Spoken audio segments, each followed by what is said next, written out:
여러분 메리 크리스마스 인사하셨는데 메리 크리스마스가 무슨 뜻인지는 아시죠?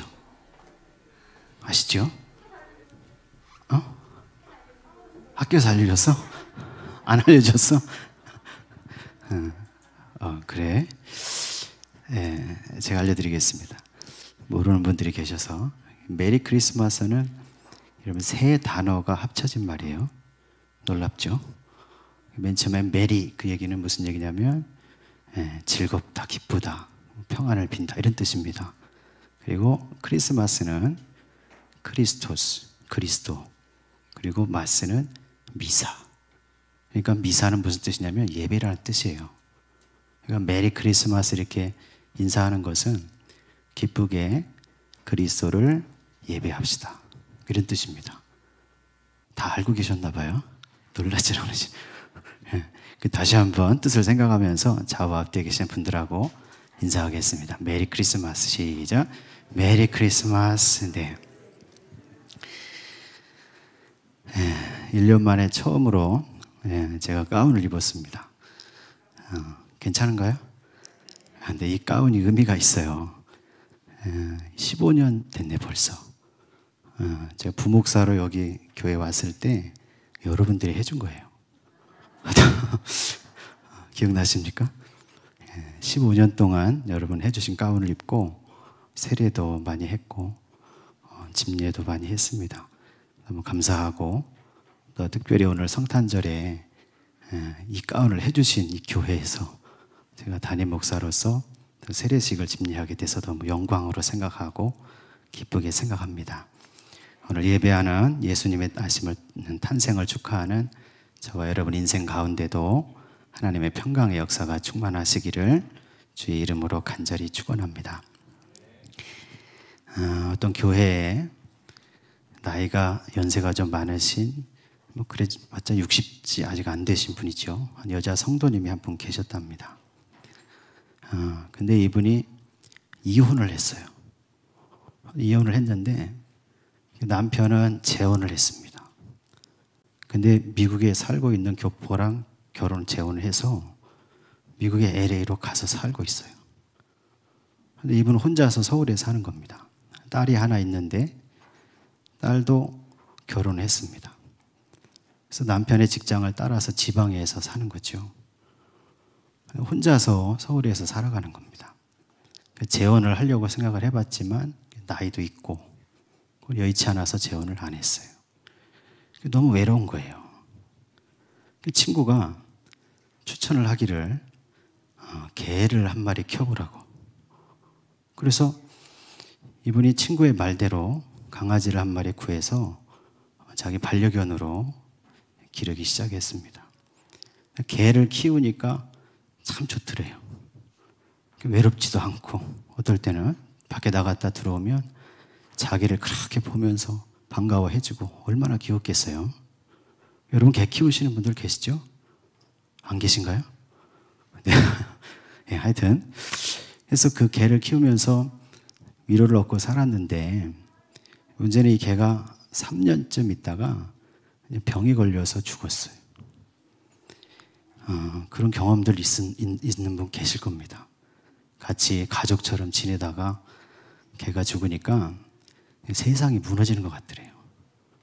그래서 이분이 거금 100만 원을 들여서 오동나무 관을 만들어서 이 강아지를 거기다가 넣고 장례 업체를 통해서 장례식을 성대하게 치러줬대요. 그래서 다 장례를 치르고 돌아오는데 참 그렇게 슬프고 마음이 아프고 그럴 수가 없더라는 거예요. 그래서 어느 날 그 슬픔을 어떻게 할까 생각하다 보니까 야, 내가 사람으로 태어나서 개한테 이렇게 이 개 때문에 이렇게 슬퍼하며 살면 되겠는가 이런 생각이 들어서 내가 사람들과 한번 잘 지내보리라 이렇게 생각하고 다니는 교회에 열심히 이제 교회에 봉사도 하고 여러 가지 활동을 하려고 마음을 먹었습니다. 그래서 교회 가서 그 교회 여신도에 활동을 하는 거예요. 근데 그 연배에 계신 분들이 신도회가 조직이 돼 있는데 그분들이 여러 가지 봉사활동을 많이 했대요. 고아원도 많이 찾아가고 또 홀로 계신 어르신들도 많이 돌보고, 그래서 자기도 그 여신도에 가서 그분들하고 같이 활동을 열심히 하기 시작했어요. 몇 개월은 정말 신나게 했습니다. 자기를 잘 반겨주고 환영해 주니까 열심히 했는데, 한 3개월 지나고 나서 이 여성도님이 목사님을 찾아왔대요. 찾아와가지고 붙잡고 얘기하는데 자기가 시험 들었다는 거예요. 교회 열심히 하려다가 시험 들었대요. 그래서 무슨 얘기인지를 목사님 물어보니까 그간의 얘기들을 다 하면서, 제가 여신도에 활동을 하면서 여러 가지 봉사를 했는데 그때 너무 좋았다는 거, 한 3개월 동안.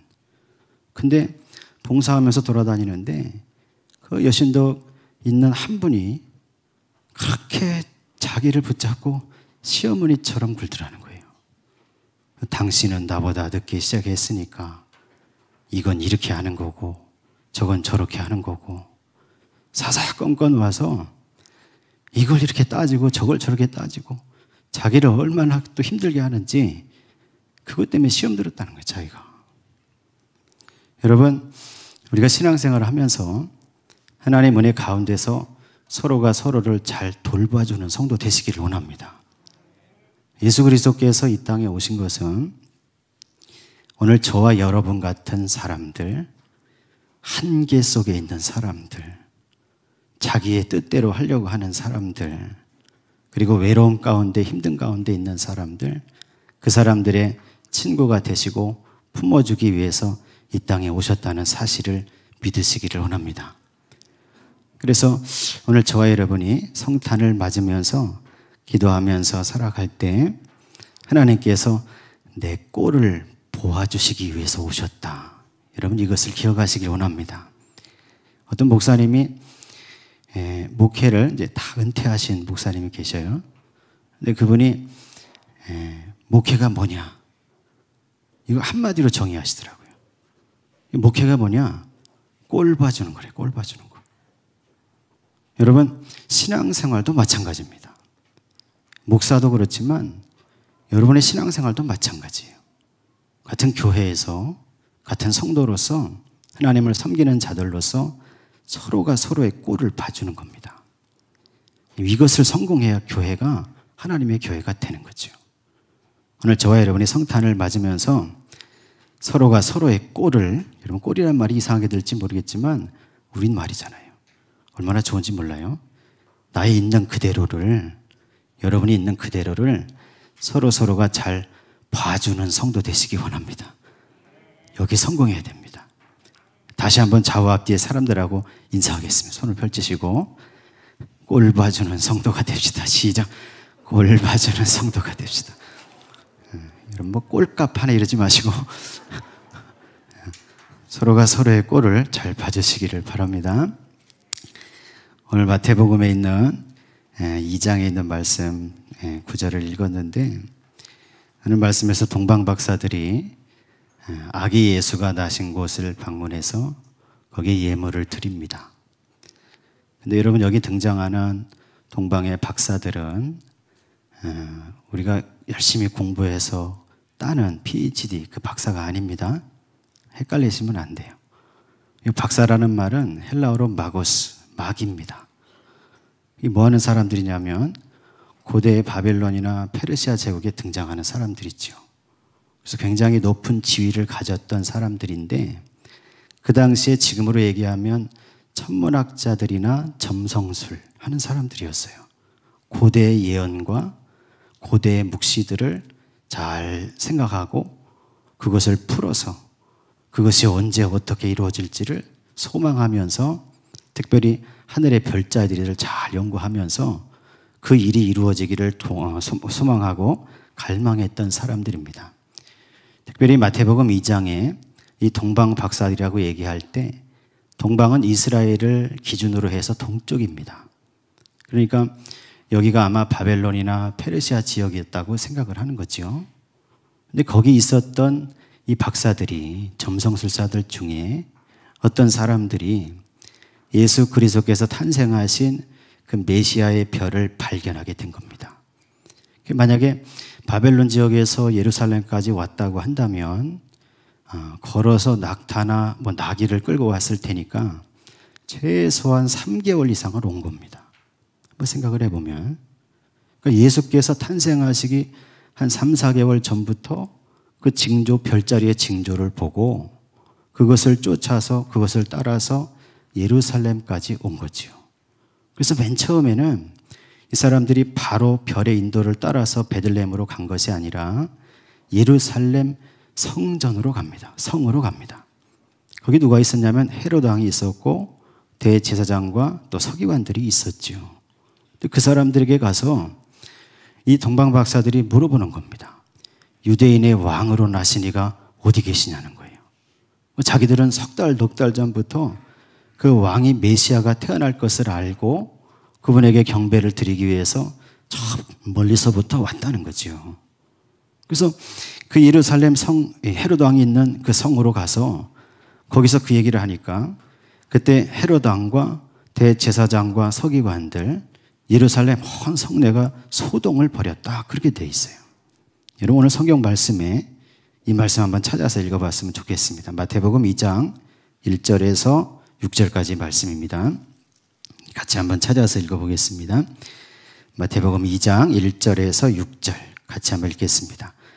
헤로드 왕 때에 예수께서 유대 베들레헴에서 나심에 동방으로부터 박사들이 예루살렘에 이르러 말하되 유대인의 왕으로 나시니가 어디 계시냐? 우리가 동방에서 그의 별을 보고 그에게 경배하러 왔노라 하니 헤롯과 온 예루살렘이 듣고 소동한지라. 왕이 모든 대제사장과 백성의 서기관들을 모아 그리스도가 어디서 나겠느냐 물으니 이르되 유대 베들레헴이오니 이는 선지자로 이렇게 기록된 바 또 유대 땅 베들레헴아 너는 유대 고을 중에서 가장 작지 아니하도다. 내게서 한 다스리는 자가 나와서 내 백성 이스라엘의 목자가 되리라 하였음이니이다. 아멘. 동방박사들이 와서 유대인의 왕으로 나신 사람이 어디 있습니까? 그렇게 얘기했을 때 헤로드 왕이 듣고 그리고 예루살렘 성내가 소동을 벌였다고 얘기되어 있습니다. 그러니까 이 헤로드 왕과 거기 대제사장이나 서기관이나 유대에 살고 예루살렘에 살고 있던 사람들은 아기 예수가 탄생했다는 사실을 모르고 있었다는 거죠. 이 동방 박사들만 알고 있었어요. 그래서 그 얘기를 듣고 소동을 벌였다는 겁니다. 이게 무슨 얘기입니까? 유대인의 왕으로 태어난 것이 그 소식을 들은 헤로드 왕이나 대제사장들에게는 기쁜 소식이 아니었다는 거예요. 우리가 생각을 해봐야 됩니다. 왜 아기 예수 메시아가 탄생했는데 헤로드 왕이나 대제사장이나 서기관들에게는 기쁜 소식이 아니었을까? 여러분, 저와 여러분에게는 예수 탄생이 기쁜 소식으로 들려지시기를 원합니다. 헤로드 왕은 그 당시 유대의 분봉왕입니다. 원래 그 사람은 이스라엘의 분봉왕 될 자격이 없는 사람이에요. 에돔 족속, 그러니까 에서의 후손입니다. 이스라엘은 야곱의 후손이죠. 그런데 그 에돔 족속이었던 이 헤로드 왕은 그 당시 로마 황제에게 여러 가지 정치적인 책략으로 또 여러 가지 뇌물을 제공해서 그 유대 지역의 분봉왕으로 임명이 된 사람이지요. 그 유대인들의 반발이 있겠죠.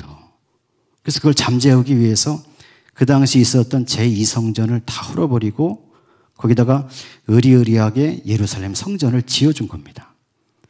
정치적으로 막대한 돈을 들여서 자기가 왕이 되려고 그렇게 왕 자리를 차지해서 있는데 아니 유대인의 왕이 또 태어났다는 얘기를 들었을 때 자기 정치적인 대적 세력이 생긴 거죠. 헤로드 왕 입장에서는 기쁜 소식이 될 수가 없는 겁니다.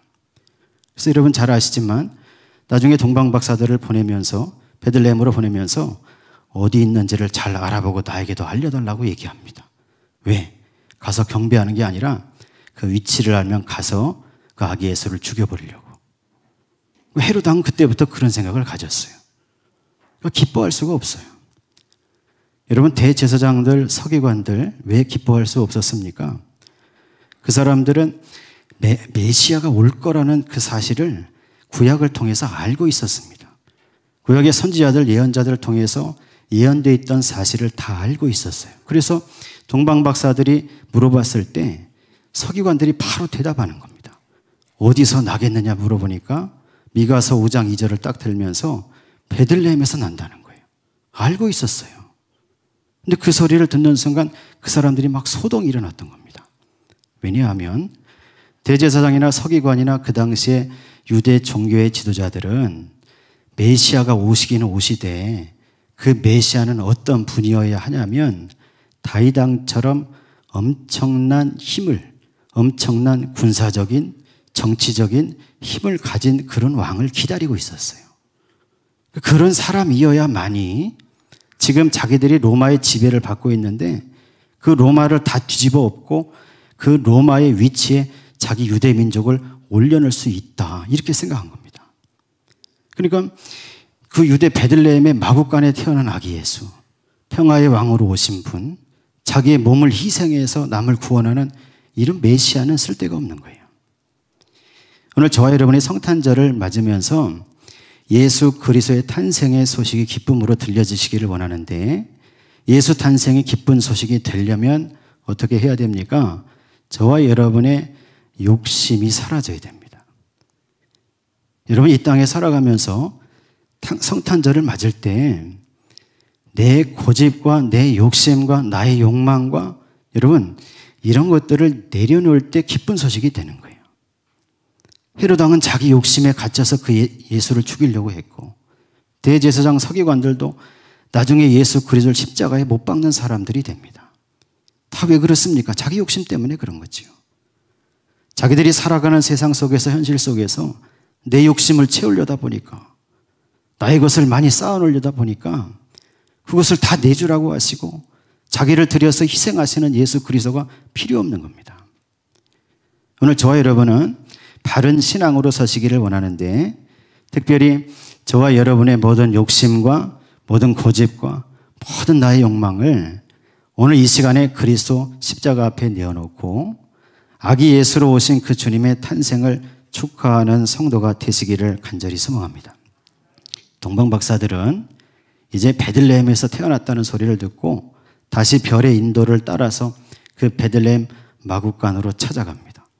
찾아가서 거기 구유에 누워있는 아기 예수를 보고, 그리고 마리아와 요셉을 보고 그 앞에 엎드려 경배하면서 세 가지 예물을 드렸지요. 오늘 11절 말씀도 같이 한번 읽어보겠습니다. 마태복음 2장 11절입니다.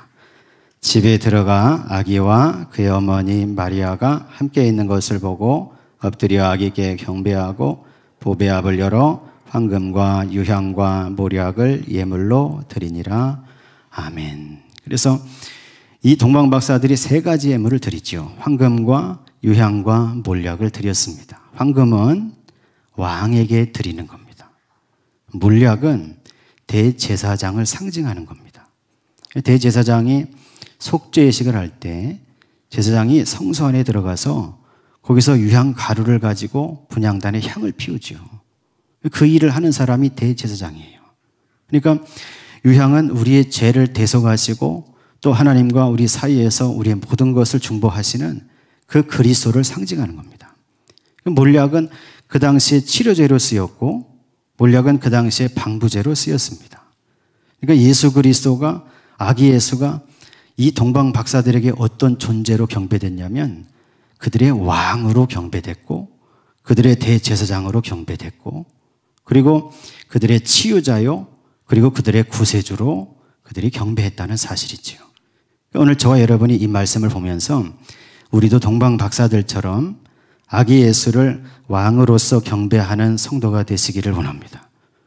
그리고 나의 대제사장 되셔서 내 죄를 사하시는 예수 그리스도로 고백하게 되시기를 간절히 소망합니다. 그리고 세 번째로 나를 치유하시고 나를 구원하시는 영원하신 그리스도 그 주님으로 저와 여러분이 경배하며 살아가는 성도가 되시기를 간절히 소망합니다. 이 땅에 오신 아기 예수 그리스도, 그분을 축하하면서 오늘 예배하는 저와 여러분의 인생 가운데 주님의 평강과 축복과 은총의 역사가 충만하게 임하시기를 예수 그리스도의 이름으로 간절히 축원합니다.